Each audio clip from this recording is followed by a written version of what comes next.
C'est au-dessous du caractère qu'il faut saisir l'homme. Et cela est encore plus vrai de l'enfant, qui est moins terminé, quoique souvent il se croit terminé. L'homme toujours se croit terminé et promène son caractère comme une œuvre, bonne ou mauvaise, faisant de tout vanité. Mais regardons dessous. On trouve l'humeur, qui est instable. Il larmoie, mais c'est qu'il a le soleil dans l'œil. Si vous voulez connaître un homme, il faut premièrement le bien asseoir, tirer le store, arrêter les vagues de chaleur ou de froid et des bruits offensants, à commencer par celui de votre propre voix. Enfin, écarter tous les petits accidents dont il ferait système.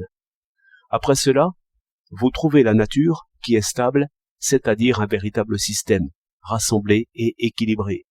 Forme du nez et du menton, couleur de la peau, des cheveux et des yeux, tout se tient, car ce sont des signes d'un régime de nutrition invariable, selon lequel il a grandi, il sera malade ou sain, il vieillira.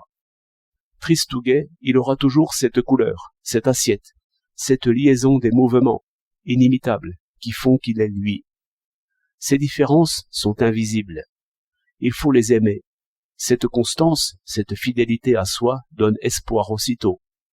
Autant qu'il résiste, je le tiens. L'art de persuader est lié sans doute à cette investigation qui va à la nature sans s'arrêter à l'humeur. Je le tiens.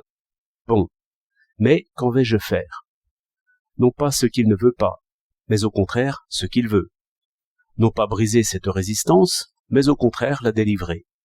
Vouloir que les natures soient, c'est la charité même. Non pas la vertu du voisin, dont il n'a que faire, mais sa vertu à lui, de même couleur que ses cheveux et de même pli, sa vertu propre, qui ressemble comme un frère à son vice propre. Car, voulant imiter ici Spinoza l'inimitable, je dirais qu'un cheval fringant ressemble bien plus à un cheval fourbu qu'à un homme fringant, et, pareillement, que le courage d'un homme ressemble bien plus à sa propre peur qu'au courage du voisin. De même, une belle pomme ressemble beaucoup plus à une pomme gâtée qu'à une belle orange. Il n'est point dit qu'un avare ne saura point donner. Rien n'est dit. Mais cette manière de donner ressemblera beaucoup à cette manière de garder. Ce sera toujours la même main. Et il n'y a point si loin de l'attention à compter à la probité pure. La même arithmétique fera les comptes du voisin.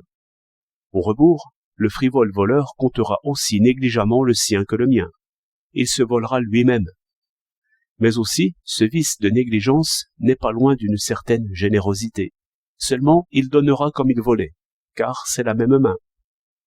Du brutal au courageux, du cruel au ferme, au résolu, à l'imperturbable, je ne vois pas grande distance, ni de l'obstiné au fidèle, ni de l'esprit-dent à l'esprit fort, ni du sophiste au subtil et à l'ingénieux. Les vices ne sont que des vertus à mi-chemin. Spinoza a écrit que le seul et l'unique fondement de la vertu, en chacun, est l'effort de persévérer dans son être.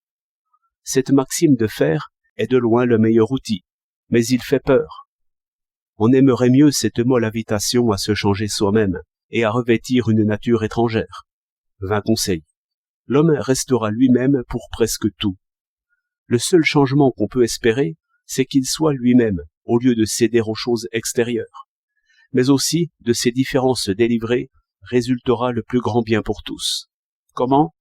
C'est ce que vous ne saurez point si vous n'osez pas délivrer, comme l'évêque délivre Jean Valjean. Il faut relire ces pages sublimes des Misérables.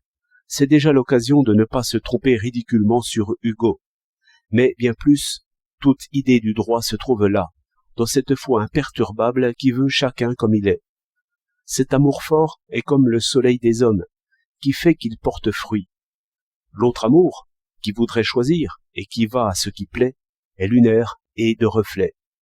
La variété des couleurs n'en est pas éclairée, pis ne mûrit même point.